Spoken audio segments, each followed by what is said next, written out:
Bom dia, boa tarde, boa noite.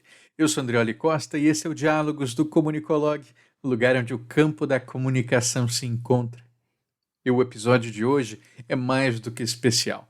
Nele, nós trazemos a gravação da entrevista que eu fiz com o professor Nilson Lage no dia 9 de março deste ano.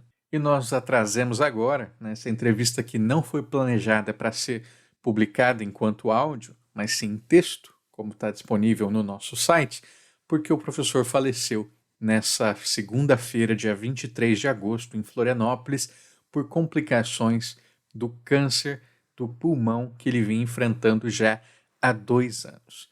Então, enquanto tributo, enquanto a memória, nós achamos que era interessante que vocês pudessem ouvir da boca dele as suas reflexões sobre o jornalismo, mas também sobre o Brasil, sobre o mundo, sobre natureza humana. Na versão em texto, eu faço uma interpretação dessa entrevista, né? Então foi a minha visão, aquilo que eu consegui traduzir do que o professor compartilhava conosco, mas aqui vocês poderão acompanhar diretamente o seu pensamento. E é muito interessante ver o quanto ele deriva de acordo com os seus interesses, né, da resposta. Então, mais do que uma entrevista, eu entendo que foi uma palestra em primeira mão. Eu fui o condutor, né, mas claro, quem brilhava ali no momento era o professor Nilson Lage. E agora vocês terão a oportunidade também de compartilhar essa experiência de ouvi-lo. Espero que gostem. Não deixem de visitar o comunicologue.com.br. Vamos lá. Professor, então a primeira pergunta que eu queria te fazer é pedindo que hoje você se definisse, né? Me dissesse quem é Nilson Lage. Um jornalista antigo. Comecei a trabalhar em jornal em 1955, portanto, já faz muito tempo.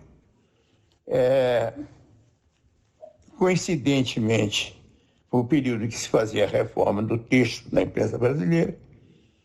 Eu entrei nesse processo. Na época, eu estudei o que estava sendo feito nos Estados Unidos e na verdade, segui a linha da linha que vinha sendo traçada pelo Danton Jobim, na redação do Diário Carioca. E nós, na verdade, não só introduzimos a técnica do lead americano, como nós, eles, e eu entrei nisso já em curso, introduzimos uma série de inovações da Semana de Arte Moderna, em termos de linguagem, a maioria das quais já foi abandonada hoje, porque o jornalismo voltou a ser aquele discurso opinativo, cheio de adjetivos, que era antes e que nós queríamos que não fosse. Mas voltou a ser. Hoje você tem um jornalismo dominantemente de opinião, construído sobre pontos de vista pessoais, extremamente ideológico, dirigido, etc., que era o que nós queríamos não fazer naquela época. Nós conseguimos fazer, tivemos algum êxito durante algum tempo, no período em que houve imprensa livre no Brasil. É um período muito interessante, em que durou até 64, em que nós tivemos uma imprensa extremamente variada. Em cada estado havia pelo menos 2, 3 veículos importantes, um pelo menos muito importante em qualquer estado, todos eles com correspondentes na capital, todos eles cobrindo o Palácio, todos eles cobrindo o governo federal. Nós tínhamos no Rio de Janeiro, que era a capital da República, e nessa época e deixou de ser, né, nesse período. Nós tínhamos perto de 20 jornais diários, alguns muito importantes e muito grandes, com perfis diversificados, o que os marxistas chamam de imprensa burguesa, porque eles não sabem de nada. A imprensa burguesa são várias coisas diferentes da imprensa burguesa, mas eles imaginam que é uma coisa só. De qualquer maneira, tal imprensa burguesa, nós tínhamos, por exemplo, o Correio da Manhã, que era um jornal conservador, ligado à rede bancária, que ocupava um prédio de 7 andares, mas tinha uma redação com o Carlos Drummond de Andrade, com a Antônio Calado, e que tinha um peso enorme na formulação do jornal, na produção do jornal, e que foi o jornal que denunciou o golpe no dia seguinte ao golpe. Nós tínhamos o Diário de Notícias, que é um jornal que em 58, o dono do jornal, com a Pontifícia Universidade Católica do Rio de Janeiro, o professor Zé Arthur Rios, sociólogo, um projeto de uma política para o Brasil, que ele chamou de Revolução Brasileira. E publicou no jornal, em duas páginas inteiras. E nesse projeto ele previa a industrialização pesada, relações com os países do Oriente, relações com a China, abertura para a África, abertura para os países árabes, e uma série de outras providências, Eletrobras, a execução de uma política muito similar à proposta a que vinha sendo proposta no fim do governo Getúlio, que é a implantação de uma estrutura de planejamento e um grupo de empresas estatais fortes projetando e planejando a economia, o que mais ou menos o que a China faz hoje. E esse projeto foi entregue ao Jânio, que estava em campanha. O Jânio assumiu esse projeto e, ao assumir, ele executou. Ele começou a executar, declarando a política externa independente, a abertura para a África, condecorou Che Guevara, fundou a Eletrobras e foi depois por causa disso. Quer dizer, bom, então nós tínhamos além disso, nós tínhamos um grande jornal trabalhista, que era a Última Hora, que rodava no Rio de Janeiro, São Paulo, Porto Alegre, Recife, tirando edições de interior, um total de 700, 800 mil exemplares diários. Eu era redator-chefe desse jornal, fui redator-chefe desse jornal nesse período. Era uma imprensa extremamente diversificada. Jornais de todas as correntes, revistas de todas as correntes. Isso tudo foi destruído em 64. E não foi destruído pelos militares, não. Foi destruído pelo empresariado, pelas agências de publicidade americanas, pelo capital americano. Foi destruído e acabou-se. Quando nós terminamos, ao chegar em 80, nós tínhamos 3 canais de informação no Brasil. A Rede Globo, que representa o Departamento de Estado dos Estados Unidos. O Estadão, que representa a oligarquia paulista que domina o Brasil desde o início da República. E a Folha de São Paulo, que é um Estadão envergonhado, tentando fazer um contraponto dentro do contexto daquela burguesia paulista, quer dizer, sem fugir muito desse ciclo de giz em que funciona a informação no Brasil. Quer dizer, nós temos uma situação de oligopólio privado nos bancos, né? Hoje, e não tínhamos naquela época. Quer dizer, o período de liberdade de imprensa no Brasil durou até 1964. Pelo menos a liberdade de imprensa na concepção liberal, na concepção de várias correntes de opinião discutindo os problemas. Isso aí, agora, correspondia também a um país que discutia a si mesmo. É uma época em que você tinha toda a intelectualidade do país discutindo o país. Desde o Inácio Rangel, que é o homem do planejamento, que é o que eu há pouco me esqueci de mencionar, até o José de Castro, o Celso Furtado, toda aquela gente discutia Brasil. Hoje não. Hoje a universidade discute o que se discute em Nova York. Pensa o que se pensa no exterior e aplica ao Brasil. Quer dizer, você pega um negócio que está pronto e aplica. Geralmente não encaixa, aí você fica tentando encaixar aquilo. Né? Neoliberalismo não encaixou, então vamos tentar encaixar, vamos ver se dá um jeito. Então, porque tem que seguir aquele dictate que vem pronto. Aí, professor, essa questão de encaixar, né? Isso também se aplicaria ao próprio LEAD, né? Porque foi uma concepção ali muito feita para a lógica dos Estados Unidos, né? Mas que foi trazida para o Brasil. Olha, o LEAD, vou dizer uma coisa, o LEAD é uma coisa muito simples. Ele é Aristóteles. A proposição de Aristóteles é o que foi, que, quem, como, quando, para por aí. É isso. Isso é Aristóteles. Quer dizer, Uma retórica, Aristóteles, né? como Aristóteles define uma proposição? Ele define algo fez algo, alguém em tal lugar, em tal tempo e de tal maneira. As noções de causa e de consequência e de intenção não são noções próprias da natureza, porque não existe causa na natureza, não existe intenção na natureza. Os homens atribuem causa e intenção à natureza. Então, o que se discute sempre é causa ou intenção. O fato em si é indiscutível, porque é o que aconteceu. Isso é a visão aristotélica. No fim do século XIX, fim do século XIX, começo do século XX, quando a imprensa americana foi muito atingida pela degradação do sensacionalismo, que era uma coisa muito séria, um comércio de informações disparatadas, por influência do positivismo lógico, que dominava na época, por influência desse cientificismo, foi feita uma adaptação pelo qual se descreveria o mundo desta maneira. Uma descrição, evidentemente, que não pretende dar conta do mundo, pretende dar conta dos eventos simples, dos eventos simplificados. Era essa e se imaginava que ao lado disso haveria os artigos e as outras tipos de jornalismo que fazem a interpretação de fatos. Seria o relato do fato, a acumulação do fato e suas circunstâncias. Essa era a teoria que se implantou no Brasil e que não é imitação que se é feito no Brasil, na Rússia, na China, em qualquer lugar do mundo. Não tem um país do mundo, um jornalismo no mundo que não faça isso.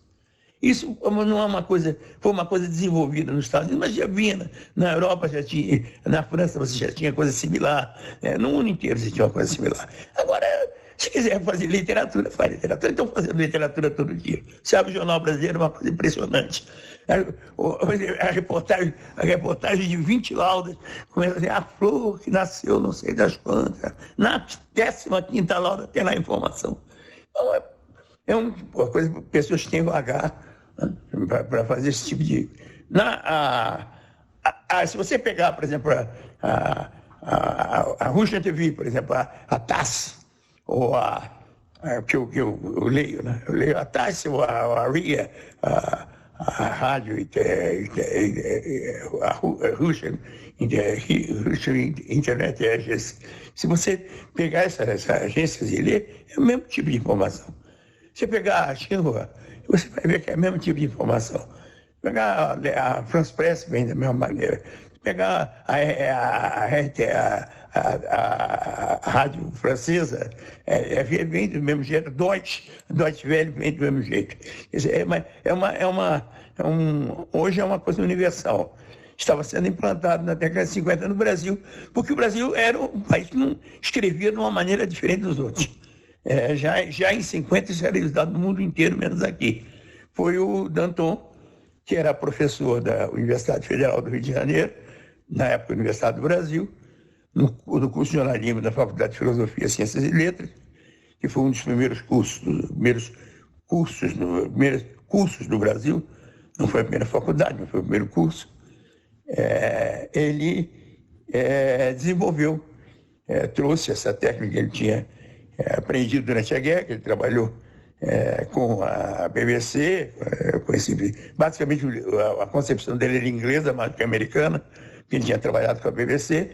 Ele trouxe esse modelo, aplicou esse modelo e foi feita uma adaptação à língua portuguesa com uma adaptação, porque o texto em inglês ele é bem mais, as frases são bem mais curtas do que em português.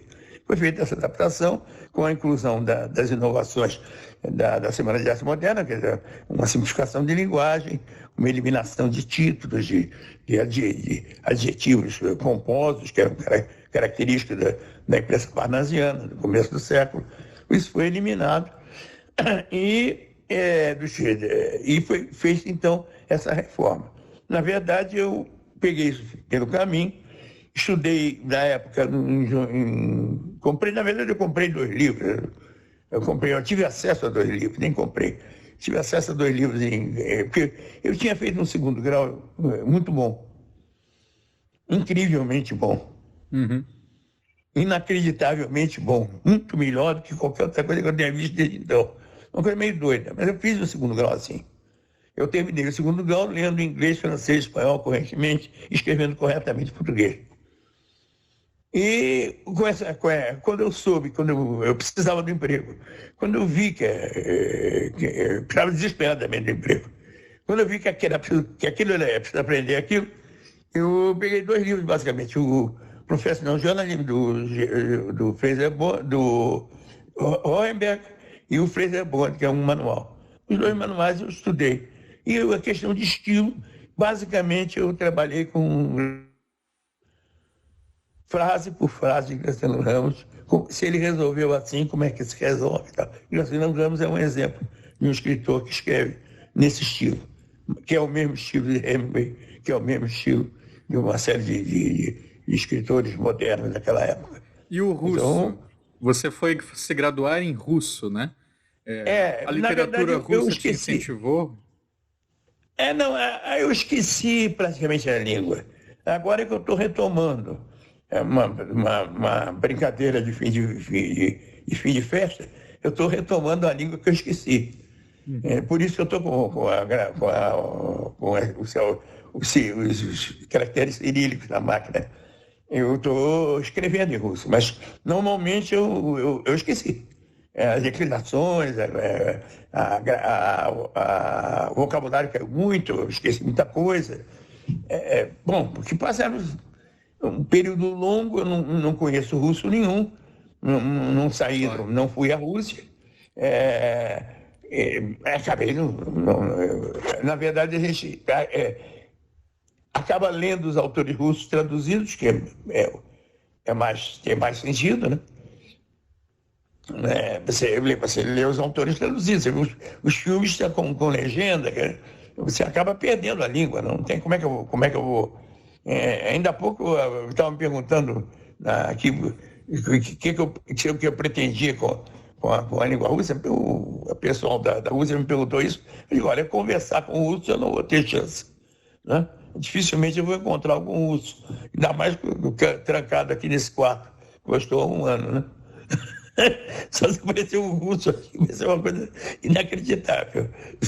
Mas a minha dúvida era se a literatura russa te influenciou do seu jornalismo também, assim como Graciliano Olha, Ramos, Hemingway. na verdade, da literatura russa, nesta fase, o que me impressionou muito na Rússia foi o seguinte: a minha infância foi passada no contexto da Segunda Guerra Mundial. E eu era um menino pobre no Rio, no subúrbio do Rio. Meu pai era operário, minha mãe índia. E naquele contexto, na minha família, 2 pessoas foram para a guerra, foram para a Itália. Um morreu, o outro voltou maluco. Mas os 2 foram. Então era uma coisa que me. Então, os episódios da guerra, eu acompanhei. Criança, com 5, 6, 7 anos, eu acompanhei porque meu pai acompanhava. E porque todo mundo acompanhava, meu pai principalmente. E eu acompanhei a Segunda Guerra Mundial na Europa. E a Segunda Guerra Mundial foi ganha pela Rússia, né? Em todos os sentidos. Ninguém mais ganhou a Segunda Guerra Mundial, a guerra europeia, senão a Rússia. Quem ganhou a guerra asiática foi os Estados Unidos, mas quem ganhou a guerra europeia foi a Rússia. Os Estados Unidos entraram com participação mínima, uma coisa muito secundária. E com um mau desempenho militar. Quando houve o ataque, a fase final da guerra, os exércitos aliados foram derrotados numa batalha que ninguém fala dela, porque não vale a pena, uma batalha na Holanda chamada Batalha de Aspen, foram derrotados vergonhosamente, porque agiram com estratégia errada. Mas, de qualquer maneira, e aquela história da resistência russa e do avanço russo, eu acompanhei com muito entusiasmo. Ainda há pouco eu encontrei, por acaso, no YouTube, um filme de uma apresentação feita em Moscou em 1941, no dia em que a cidade estava sendo atacada. E o governo russo, o Stalin na época, montou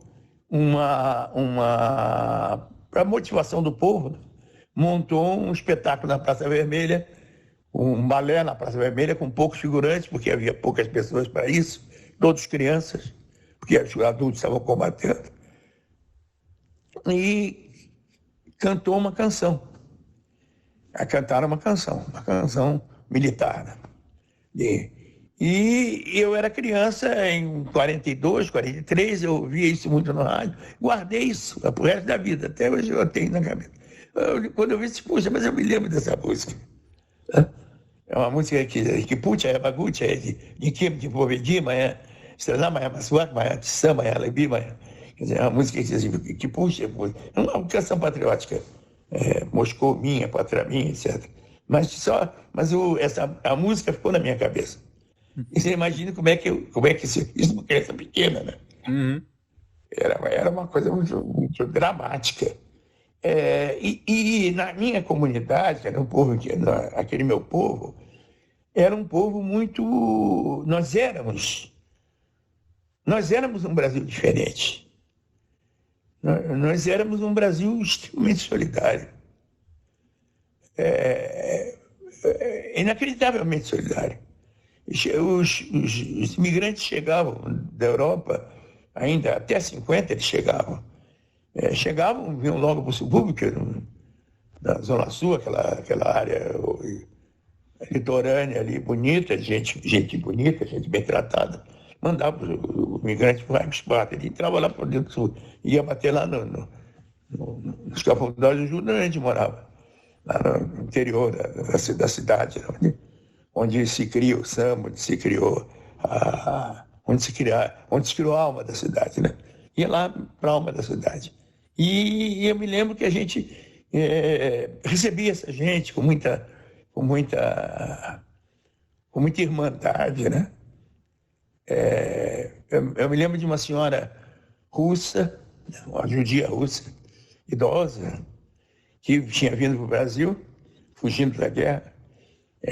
Por algum motivo, a guerra espalhou todo mundo. Veio parar lá e almoçava todo dia lá em casa, porque ela não tinha onde comer, então almoçava lá em casa. E um dia ela me deu um álbum de músicas russas, uns discos de 78, que ela tinha trazido da Rússia, e me deu de música eslava. Era a maneira que ela encontrou de agradecer a hospitalidade. Era uma outra cultura, né? Um tempo em que a mulher que todos os garotos queriam era mulata da escola de samba, onde a gente sempre girava, onde eu virava sempre, eu rodava sempre. Outro Brasil, outra cultura, outra época. Hoje eu estou aqui no Sul, uma opção de gente estranha, né? Pessoal meio Mussolini, meio esquisito. Mas tudo bem, eu estou aqui, eu estou cuidando da minha vida. Deixa eu aproveitar e perguntar. Agora, na classe que eu estou hoje, as pessoas cuidam cada um da sua vida. Ninguém cuida da vida dos outros. Naquela época, não, a gente cuidava mais da vida dos outros que da própria. É uma diferença muito grande isso. Claro. Professor, você viveu muita coisa no jornalismo, tanto em prática quanto em pesquisa. Eu queria que você me dissesse o que mais te impactou nessas décadas todas de trabalho. Olha, uma coisa que eu vi se alterar no jornalismo é que, na verdade, a própria concepção do jornalismo foi muito alterada na década de 60. que se pretendia? O jornalismo não era uma área teórica. Não existia escola de jornalismo. Existiam algumas universidades americanas e alguns cursos na Europa, muito poucos. As reflexões sobre jornalismo, tirando aquelas clássicas do Otto Gross, do século anterior, o Weber escreveu sobre jornalismo, mas tirando essas concepções mais antigas, ela realmente surge nessa época. E o que se pretendia na época era que o jornalismo fosse essencialmente um serviço público, destinado a informar as pessoas sobre o que acontece e a atualizar a informação escolar. Num mundo em que a tecnologia, que as coisas se transformam, informar as pessoas sobre as transformações que estão ocorrendo e sobre os fatos, as evidências que aparecem. Era essa a função que nós imaginávamos do jornalismo. Essencial. Isso, evidentemente, envolve algum tipo de... envolve crítica, envolve uma apresentação de pontos de vista diferentes, mas sempre girando em torno de uma verdade afirmada, que existe uma verdade. A palavra, o ponto central do jornalismo é se existe uma verdade. Hoje nós temos um ponto central, a verdade não existe. Qualquer coisa que você diga vale tanto quanto qualquer outra coisa que você diga. Então, se eu disser que a Terra é redonda, a Terra é redonda. Se eu disser que a Terra é quadrada, ela é quadrada. Se eu disser que a Terra é em forma de losango, ela é em forma de losango. O que vai validar se é verdade ou não é o compartilhamento, né? O número de... É o compartilhamento do poder. É o poder de quem diz e o poder de convencer. Né? Você constrói, por exemplo, um cristianismo sem Cristo. Um cristianismo todo fundado no Antigo Testamento, quer dizer, antes de Cristo. Você pode... É impressionante isso. Você tem todo um cristianismo em Cristo. Você vai lá, tudo é anterior a Cristo. Cristo não existe. Cristo é a contradição daquilo tudo. Cristo é o que não pode... Cristo é o que está contra aquilo. Uhum. Cristo foi o revolucionário que surgiu contra aquilo. Num contexto, determinado contexto, apareciam revolucionários dizendo, não quero que faça um negócio né? E o cristianismo é, na essência, um projeto altamente revolucionário.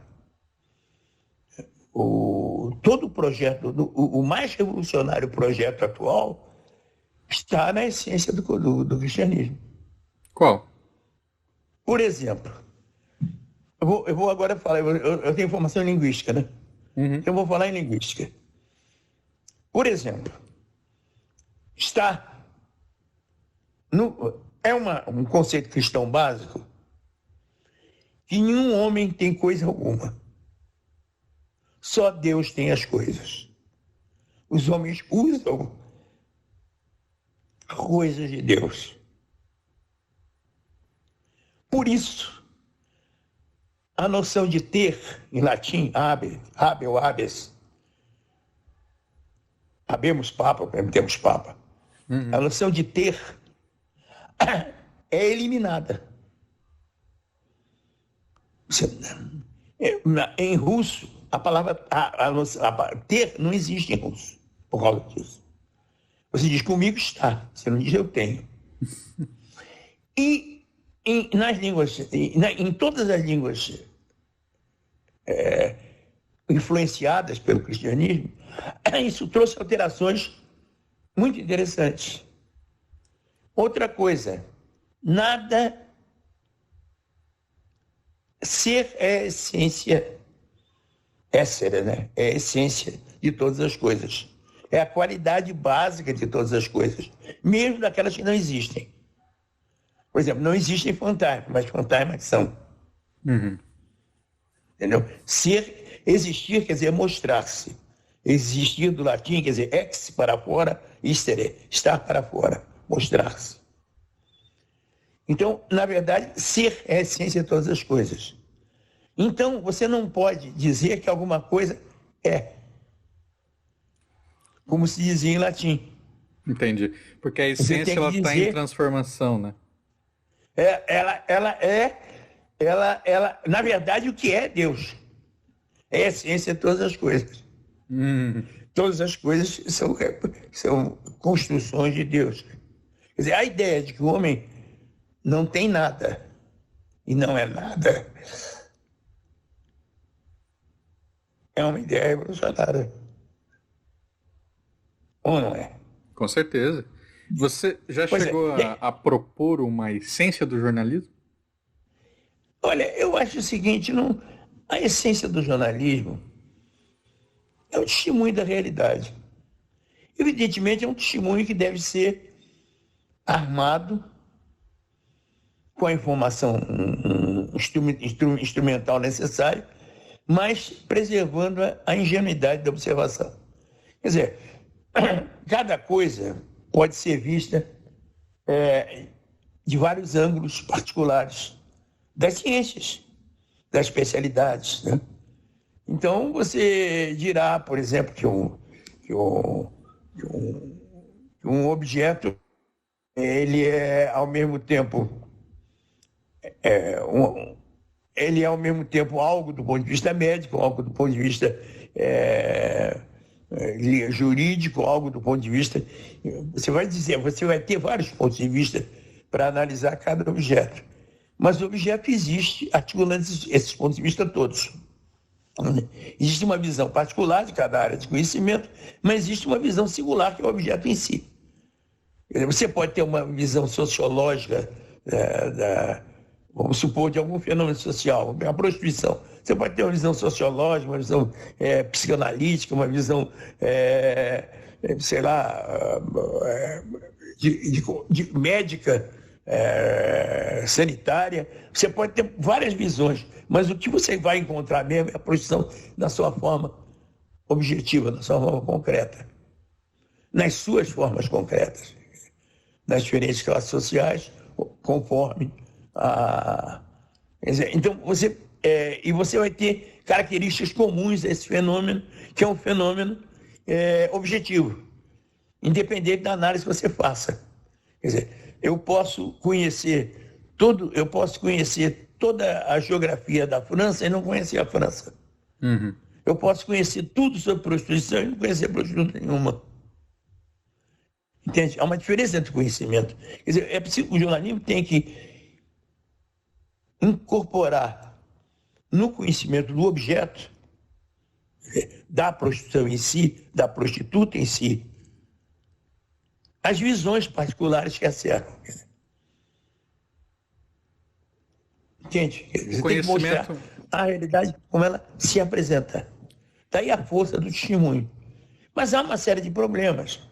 Por exemplo, ninguém testemunha uma guerra. A narrativa de uma guerra é uma construção feita artificial. Corrupção. Você recebe relatos. No máximo você vê um pedaço de uma batalha, geralmente de longe. E houve um sujeito contando uma história sempre mentirosa, porque toda declaração oficial é mentirosa. Você sabe disso. Qualquer pessoa que tem experiência de jornalismo sabe disso. Quem faz uma declaração oficial constrói uma narrativa que defenda a posição da oficialidade que ele está defendendo.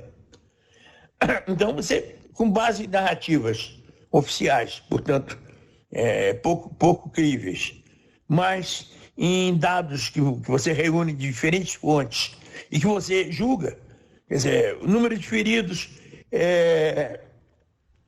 evidentemente a informação do hospital deve ser mais acreditável do que a informação do repórter que estava no local. Porque o repórter que estava no local não viu todo mundo, o hospital anota lá, tem registros. Algumas informações, você tem que selecionar isso, aí você constrói uma história. Essa história é uma narrativa. Essa narrativa tem uma lógica estrutural interna. Existe um trabalho do clássico, não é nada de novo, do Van Dijk, um autor holandês, John Van Dijk, sobre o assassinato do presidente do Líbano, Gemayel, presidente cristão do Líbano, Gemayel. Foi um assunto muito muito rumoroso quando aconteceu há algumas décadas, e ele foi relatado pela imprensa. E o Van Dijk estuda justamente como esse relato foi feito, como o fato aconteceu e como o relato foi feito. E ele vai mostrar que é uma estrutura realmente construída. Então, não é tão ingênuo como se imagina. O repórter vai lá, viu e contou o que viu. Não é tão simples assim. Mas, de qualquer maneira, é uma construção que se pretende verdadeira. E nós tínhamos isso com muito carinho, né? Com muito carinho. Eu me lembro, para te dar uma ideia, quando houve o tiroteio, uma ocasião, um revolte popular no Rio de Janeiro, contra a empresa que explorava as barcas, Rio-Niterói. E houve um episódio em que a multidão avançou sobre a estação das barcas, né, e houve uma troca de tiros com a polícia. Na verdade, a polícia, a Força Armada, Marinha, Fuzileiros Navais recuaram, mas nesse período alguém atirou e a bala atingiu uma pessoa num edifício lá. Bom, anos passaram-se, 20 anos, e eu fui fazer um trabalho em Niterói, uma outra coisa. Eu trabalhava, já essa altura eu estava dando aula na Federal Fluminense, e resolvi ir atrás disso. Peguei o jornal, peguei a matéria que tinha sido feita 20 anos antes. A bala atingiu no 7º andar, o apartamento, o edifício tal. Eu fui no edifício tal, no 7º andar. Procurei, encontrei a moça que levou o tiro. Naquele consultório de dentista, naquele lugar, exatamente como foi. Quer dizer, era um jornalismo muito cuidadoso nesse aspecto. Entende? Interessante. Nós fazíamos uma coisa com pretensão de ser muito exato na informação. E com um desligamento das correntes políticas em curso. Isso acabou em 62, e eu vi isso acontecer com a intervenção nos jornais, quando os bancos, o capital estrangeiro, naturalmente, via Banco Nacional de Minas Gerais, na época do Magalhães Pinto, etc., comprou os jornais, forçou os jornais, chantageou os jornais e forçou a adesão àquela estrutura do golpe de Estado. Caso do Jornal do Brasil, eu acompanhei isso, porque eu era secretário do jornal. Eu acompanhei isso sentado na redação, vendo acontecer. Esse período é um período em que eu testemunhei as coisas.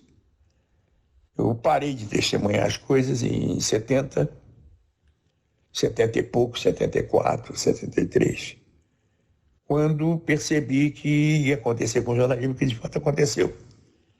E aí, eu tinha a opção da universidade, eu pulei para a universidade. Eu não tinha nem graduação, eu completei um curso de graduação que eu tinha interrompido. Eu tinha medicina, mas não tinha completado. Terminei fiz um curso de letras, esse russo, né? E fiz, junto com o curso, já fiz um mestrado em comunicação, que era o que tinha, né? Comunicação social, e fui em frente. Bandiei para a universidade, saí fora do grupo de jornal. Trabalhei em jornal até 90, mas sempre como freelancer. Tem um período que eu dirigi o jornalismo da TV Educativa, mas muito ligado à universidade também. Uhum. E por aí fui. Fui minha vida por aí. Um pouco lá atrás você tinha mencionado a singularidade como uma das características do jornalismo, e aí eu lembro do Adelmo Genro Filho, que cita o Ideologia e Técnica da Notícia no final do seu prefácio, né? E é uma frase muito marcante, que é sobre o jornalismo, não sei se você lembra, né? Mas é aquela sobre o jornalismo ter saída e não ter saída. O jornalismo era hora, no momento, nós temos que repensar o jornalismo, sabe? O conceito de liberdade de imprensa que nós temos É um conceito absolutamente fajuto.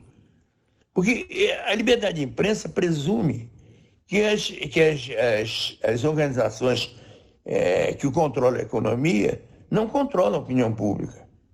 E elas controlam. Hoje, não sai uma palavra de uma instituição que não tenha interesse envolvido. Não sai uma matéria no jornal que não tenha interesse envolvido.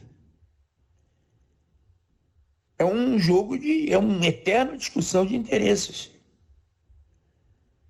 E as pessoas quer dizer, o profissional fica preso a esse contexto, né?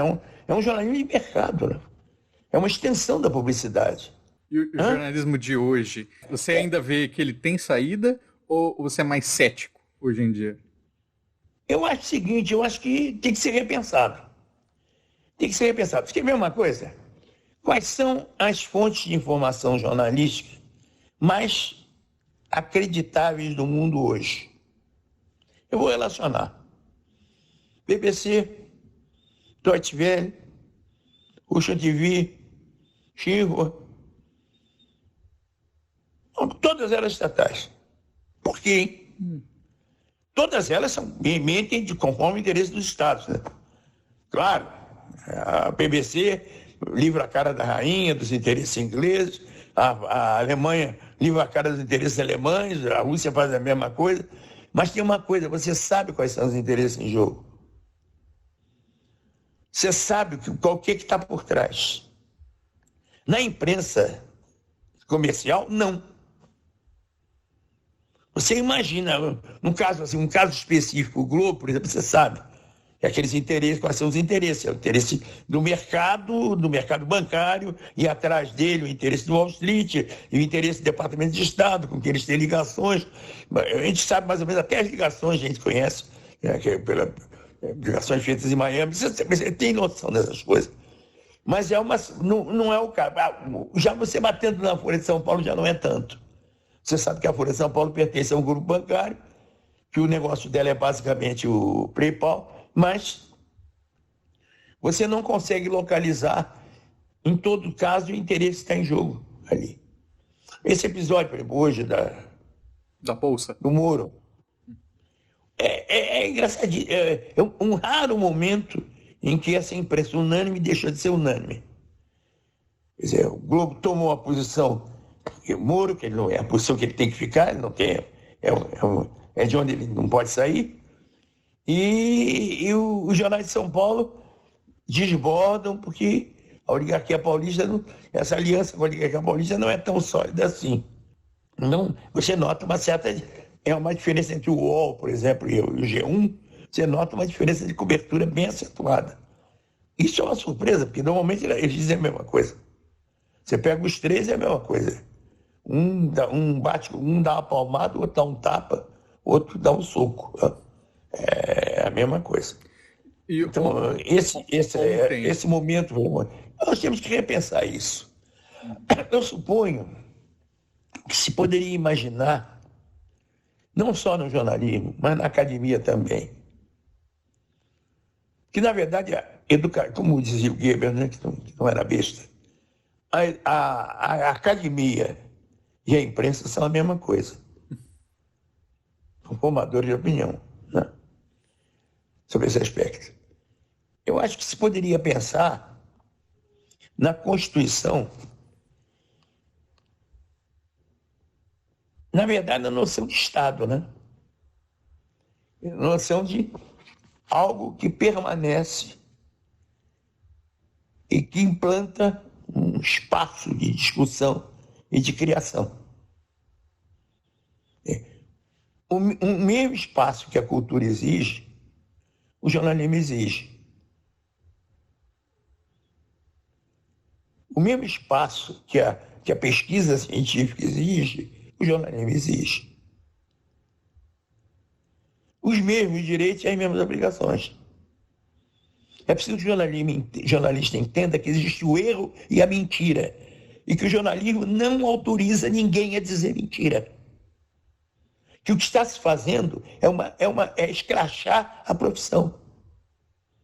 Quer dizer, o sujeito sentar numa cadeira e ficar com o telefone do lado, recebendo matérias prontas e dizendo que é jornalista investigativo, é picaretagem. Esse sujeito é um safado.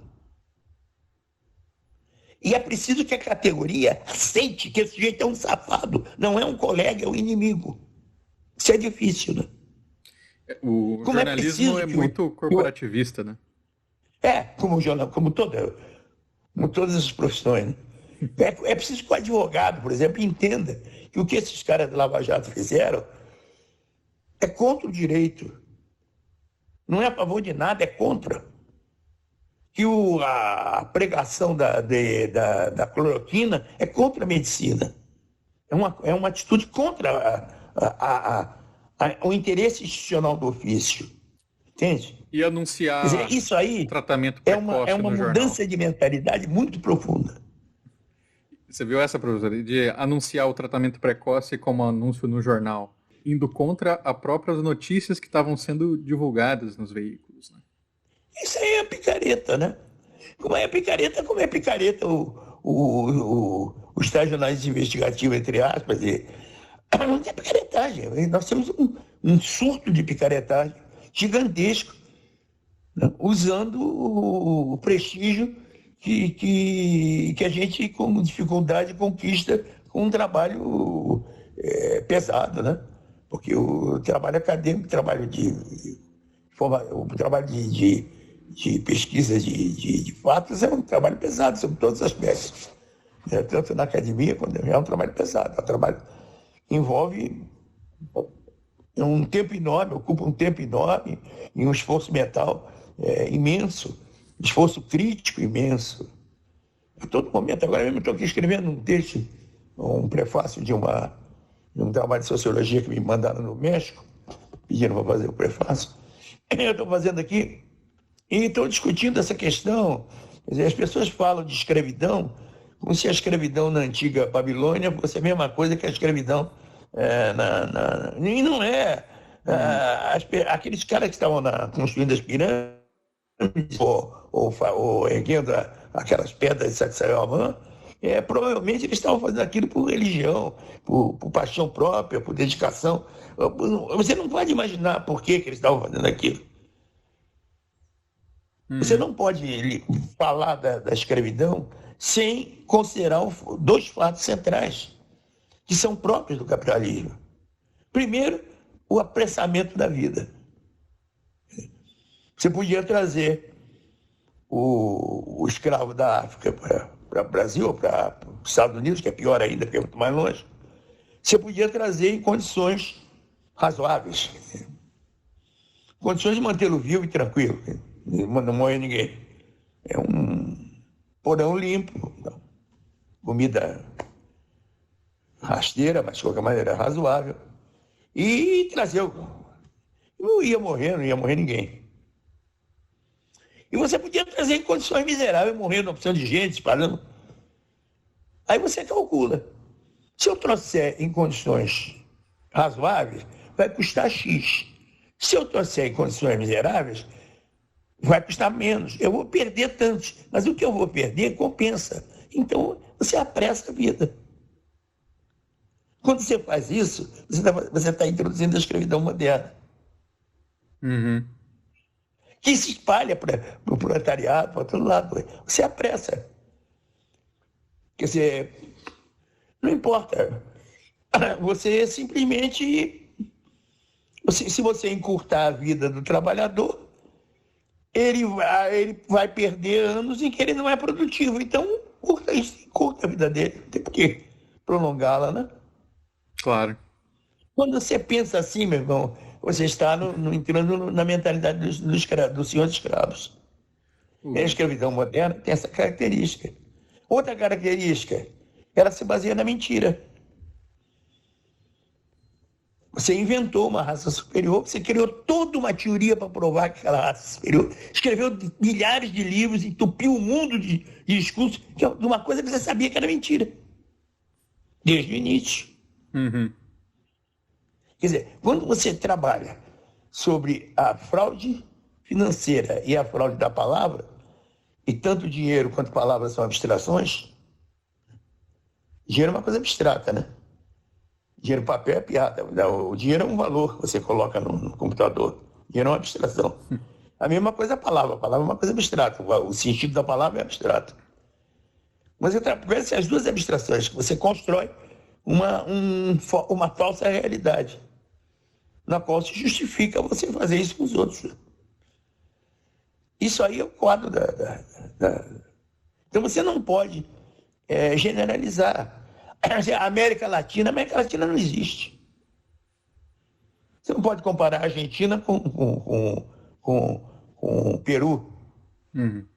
São contextos completamente diferentes. Professor, você falando do capitalismo, me lembra mais uma vez o Adelmo Genro Filho, quando ele diz que o jornalismo ele é filho da industrialização com o capitalismo. Né?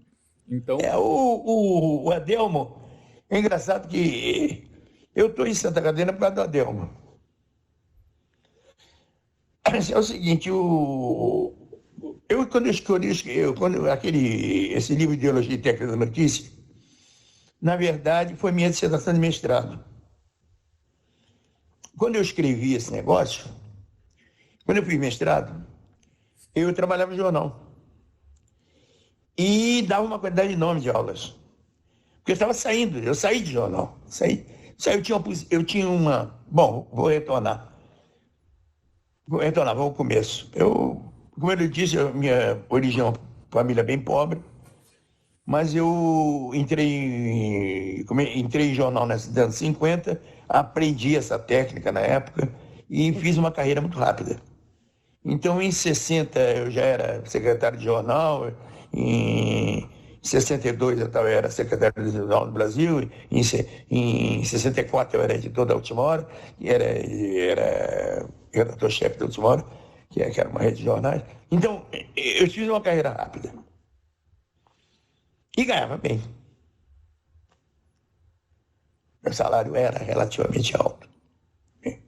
Quando eu resolvi passar para a universidade, eu tive uma queda salarial, estava lá. Peguei uma carga horária enorme. E ao mesmo tempo fazendo mestrado. Então. Como eu não tinha tempo para escrever, eu resolvi fazer o seguinte, eu preparei o meu curso da seguinte forma: a cada disciplina eu vou fazer um texto, e de modo que esses textos se juntem e formem uma dissertação. Que assim eu fazia nas férias. Essa é a minha dissertação. Essa é o Ideologia Técnica da Notícia. Se você olhar, você tem uma introdução histórica, depois você tem um texto sobre técnica gramatical, que eu apliquei Chomsky, e finalmente você tem um texto sobre conceito de verdade, que eu li de Heidegger, que eu li com um amigo que era pintor, durante um mês e meio de férias de dezembro, nós passamos em Campos do Jordão. Eu discutindo com ele, lendo o conceito de verdade. Em suma, esse livro, ele foi escrito dessa maneira. Quando eu terminei os créditos, 15 dias depois eu entreguei o livro. Foi assim que foi feito. Então eu não achava que aquele livro fosse dado extraordinário. Ele foi publicado porque ele não ia para publicar. Mas um aluno de faculdade, pediu o original para ler. Eu emprestei o original para ele, dei o original para ele. Ele leu, ele era chama-se Fernando Sais, rapaz. Trabalhava na editora Vozes. Ele buscou para mim, daí a dia ele voltou com um contrato para eu assinar. Disse, olha, assina esse treco aí que já estou imprimindo. Se você não assinar, eu perco o emprego. Eu assinei. Se besteira publicar isso e tal. Saiu o livro em 79. Bom, mas tiraram uma segunda edição de mais 1.000 exemplares. Mas eu não dei bola para aquilo, não. Fiz uma noite de autógrafo, não dei bola. Acho que não era nada importante. O mestrado, publica mestrado, mestrado sai dezenas, todo canto. Não tem. Mas foi seu primeiro livro? Foi. Livro teórico, sim. Uhum. Foi o livro. Eu escrevi outras coisas, mas profissionais, né? O livro de teórico foi. Bom, Eu disse, bom, isso não tem importância. Já que esse negócio tinha algum interesse, por dois motivos. Primeiro, porque um dia eu pego nessas resenhas das seis que eu lia na época de comunicação e encontrei 5 teses de doutorado contestando meu livro, na USP. Eu digo, pô, se eles estão contestando meu livro, é porque deve ter algo interessante ali, né? Pelo menos uma provocação boa. E a outra foi o Adelmo, que resolveu fazer aquele segredo da pirâmide, praticamente resenhando meu livro o tempo todo. Isso fez com que o pessoal o Adelmo morreu, e o pessoal aqui de Santa Catarina começou a me chamar para fazer palestras. A essa altura, eu estava bem descontente na UFRJ, pelas questões brasileiras, né? Embora eu seja um sujeito branco, bastante branco, né? Eu não tenho o pedigree, né, exigido pela vida, exigido pela aristocracia acadêmica. Isso me criava muitos problemas. Modo de falar, modo de pensar, modo de agir. E isso me criava problemas sucessivos. A própria origem profissional, por incrível que pareça, criava problema. A faculdade, a escola era controlada por acadêmicos teóricos que não queriam que eu tivesse poder, né? Então você não vamos comprar nada, não vamos comprar nenhum equipamento, você não tem poder, esse tipo de coisa. Caramba. E finalmente, um dia abriram um concurso para titular em técnica de redação. A reitoria abriu. E aí eu fui me inscrever, disse, me dá um documento para escrever. O diretor da escola disse, não, se você escrever o concurso não sai. Naquela época meus livros tinham sido publicados outros livros sobre técnica de redação. O país inteiro por acaso, estavam se lendo daquele livro. Então ele sabia que se eu entrasse, eu ia entrar, pegar o pé. Isso me deixou muito descontente. Eu contei o tempo de serviço, tinha tempo de me aposentar e me aposentei. Imediatamente começaram a me chamar para Santa Catarina, eu vim para Santa Catarina, engatei aqui, fiz concurso para titular aqui e trabalhei mais 15 anos aqui. É por isso que eu vim parar em Santa Catarina. Uhum. É financeiramente uma boa coisa, porque somou o salário de lá, a aposentadoria de lá com o salário daqui, né? É que hoje não, hoje eu já perdi, porque eu perdi a minha segunda aposentadoria proporcional. E ainda teve redução e tudo, mas nesse período eu tive um salário bastante alto, deu para construir minha casa aqui, e foi uma boa. E você ajudou também na formação do mestrado, né? O primeiro mestrado em jornalismo no Brasil. Sim, na verdade a presença foi mais uma formação por estar presente do que por participar diretamente. Uhum. Porque, na verdade, eu trouxe para Santa Catarina uma visibilidade na área. Uhum. Eu era muito conhecido na área. Trouxe para cá uma certa visibilidade. Aqui tinha uma equipe muito boa, um pessoal muito bom. Mas é outra coisa, estava fora do centro, né? E nós tivemos durante algum tempo, nós tivemos um êxito importante. Naquela época dos ProRons e tal, nossa escola teve um desempenho muito relevante aí no quadro do ensino de jornalismo. E exatamente por se colocar numa postura um pouco diferente da postura de comunicação. Quer dizer, aquela mistura meio exótica de funcionalismo americano com alguns textos da escola de Franco pensados a dedo para chamar a capitania para suas civilizações de sociedade industrial, bem pensados para isso, né? Aquela crítica radical da verdade da cultura grega, que é o texto do Horkheimer Adorno, que servia aos interesses da época. Pensando na sua formação mesmo, e especialmente com o seu doutorado, você entrou bastante na linguística, né? E tá dentro de um PPG ali que estava valorizando mais o campo do jornalismo transformou o seu modo de pensar, transformou o seu modo de ver o jornalismo? Olha, eu acho o seguinte, o jornalismo não é ciência social aplicada. Ciência social aplicada é tudo que lida com o homem. A medicina clínica, por exemplo, é ciência social aplicada. A arquitetura de interiores é ciência social aplicada. A engenharia urbana a produção de espetáculos é ciência social aplicada. Você aplica a ciência social em tudo que se resolve, tudo que se aplica. Educação, artes em geral, aplicam ciência social. E não especificamente o jornalismo. O jornalismo é linguagem.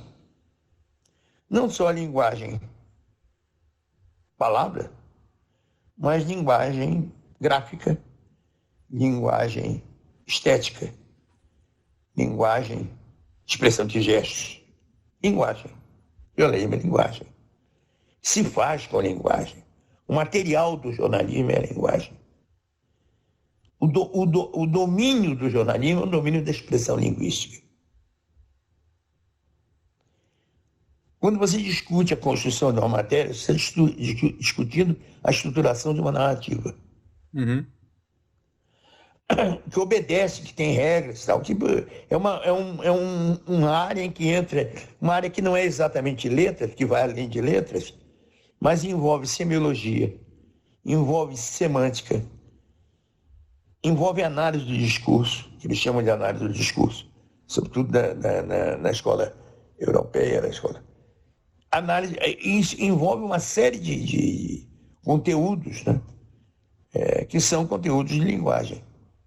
Embora não seja letras, porque letras é um estudo reduzido à gramática e estética. Embora o jornalismo deva ser produzido numa gramática razoável, ou alguma gramática que alguém entenda, senão as pessoas não entendem, e com uma estética passível de consumo, ainda assim o jornalismo ele é mais que isso, ele lida com os conteúdos. Uhum. Na minha concepção,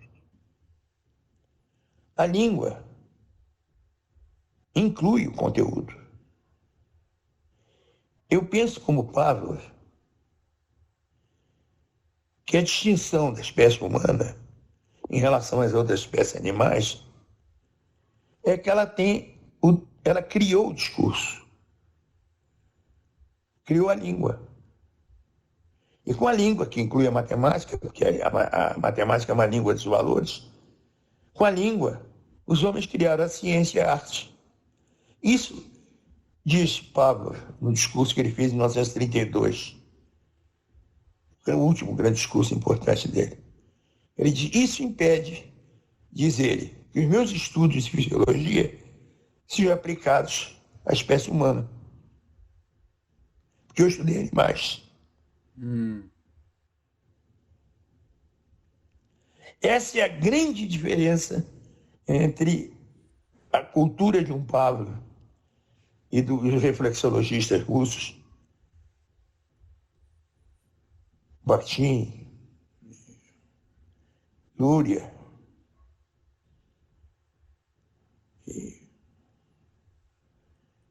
todos eles, né?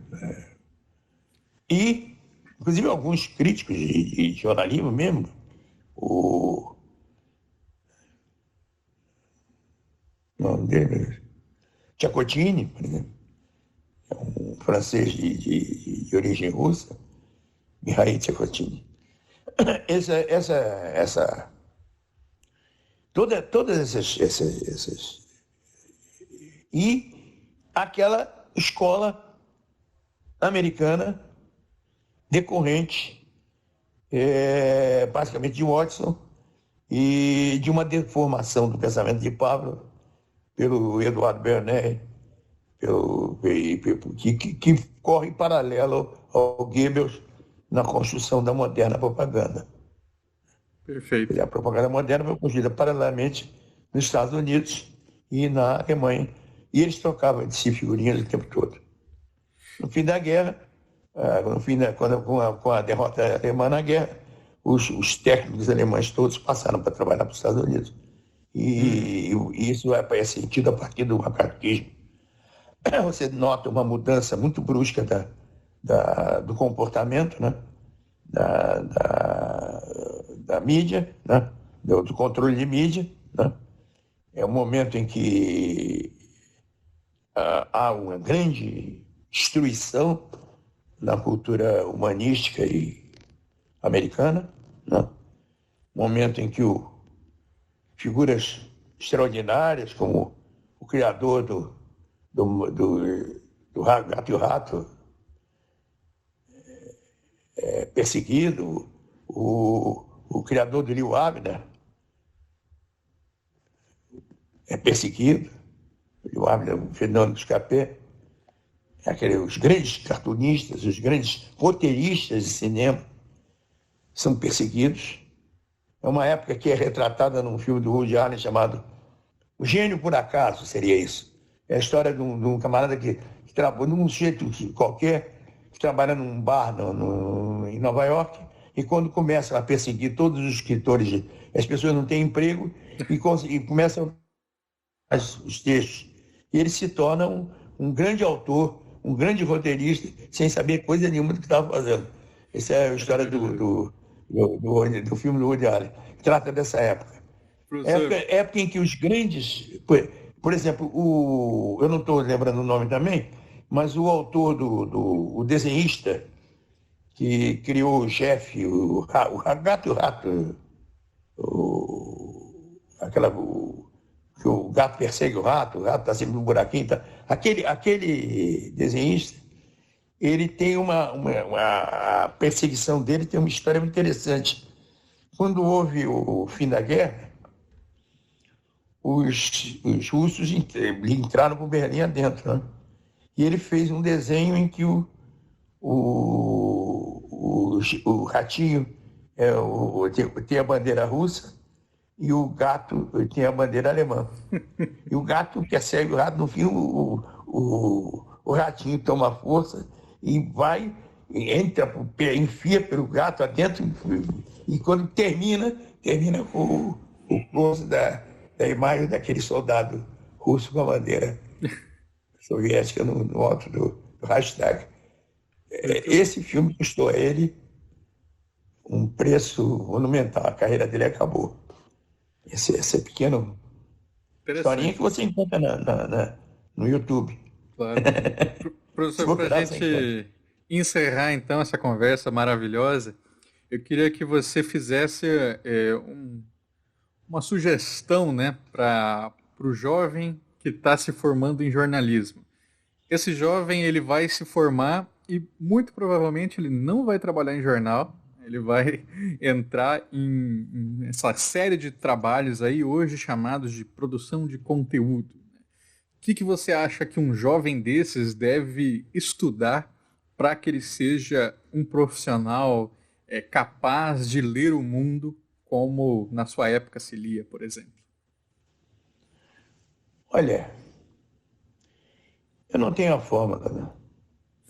A fórmula da perfeição eu não tenho. E o meu desencanto com o Brasil de hoje é muito grande. Imenso, imenso. Eu acho que a minha geração fracassou horrivelmente. Nós tínhamos grandes sonhos. O Brasil seria um país original por ser primeiro um país mestiço. Nós éramos para ser o primeiro grande país mestiço.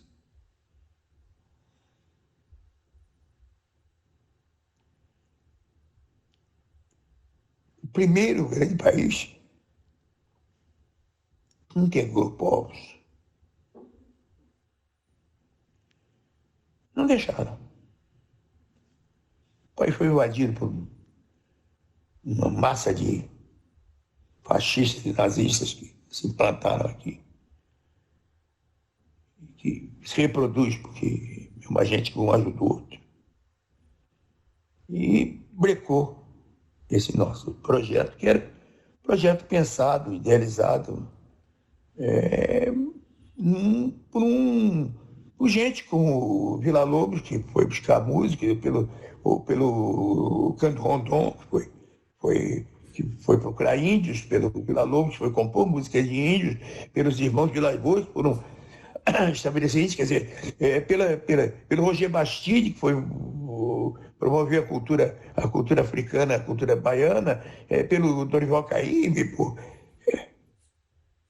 pelos sambistas do Rio, pelo Nelson Cavaquinho, que eu conheci tanto, pelo Cartola, que eu conheci tanto.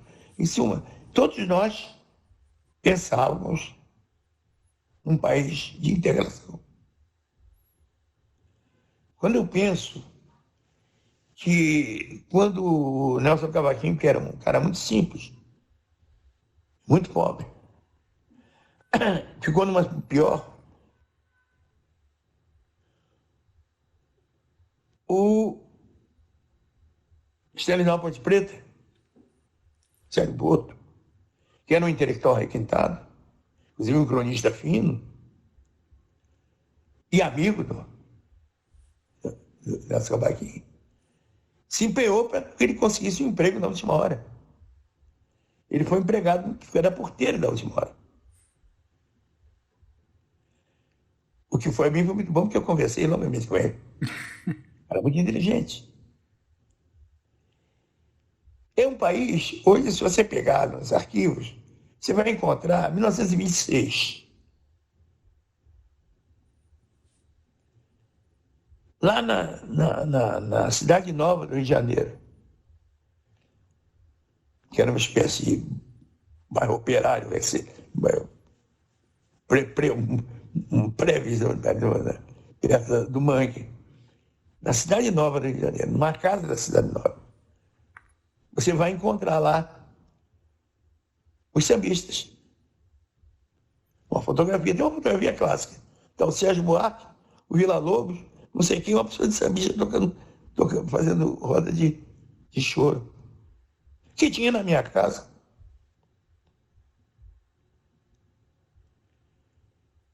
Quer dizer, era uma cidade integrada. Isso acabou. Nós temos uma cidade careta e idiota igual a todas as outras. Um bando de babaca na beira do mar achando que aqui é muito bacana.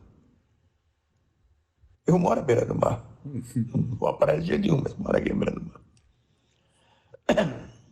Nem me dou com os vizinhos, porque não tenho saco para aturar vizinho. Mas estou aqui na beira do mar. Então não é contra o mar, é contra as pessoas. O mar não tem culpa, o mar é inocente. Proclama a inocência do mar. Mas, de qualquer maneira, aquele pessoal que fica ali na beira do mar, ali achando que é o dono da bola, né? E o resto do país solto por aí. Eu não sei, eu não tenho essa. Agora, eu digo o seguinte, o que eu posso dizer, o que eu posso defender, e deve ser verdade, eu tenho uma filha, por exemplo, que se doutorou em matemática e está na França. E eu disse, ela não volta, fica. Ela está dando aula na Politécnica da Universidade de Paris e fica. Estabiliza na Universidade Politécnica, fica aí. Ela se doutorou pelo INPA no Rio de Janeiro. O Brasil é como sempre foi. Tem grandes escolas. A escola de formação da aeronáutica, a escola de São José dos Campos. Você tem o Instituto Militar de Engenharia, você tem alguns cursos da USP, você tem alguns cursos da COP para formar técnicos para a Alemanha, para a Suécia, para a Dinamarca. Fazer o quê? Para aqui não. Porque quando você rejeita a sua própria personalidade, você rejeitou tudo. Você quer ser outra coisa. Você está brigando com você mesmo. Né? É um narciso perverso.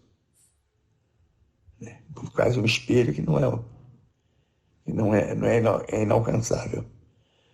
Mas eu acho que, dentro desse contexto, quem está aqui tem uma obrigação: lutar. Fazer o que, mal ou bem, a gente está fazendo. O que eu fiz a vida toda. Abrir a boca. Tentar, profissionalmente, fazer o melhor possível. Tentar, dentro dessas empresas pervertidas, promover o melhor produto possível, deixar sempre presente a margem de dúvida necessária. E no caso, por exemplo, desse caso que está sendo julgado agora, é extremamente importante. Foi uma margem de dúvida que se deixou, que permitiu isso. Uhum. Se não houvesse uma margem de dúvida, eles teriam emplacado essa fantasia do culpado único, fácil. Em suma, é um trabalho de formiguinha, um trabalho pequeno. A gente não conta que dê certo, mas que a gente vai tentando. Botando tijolinho, para ver se a gente consegue.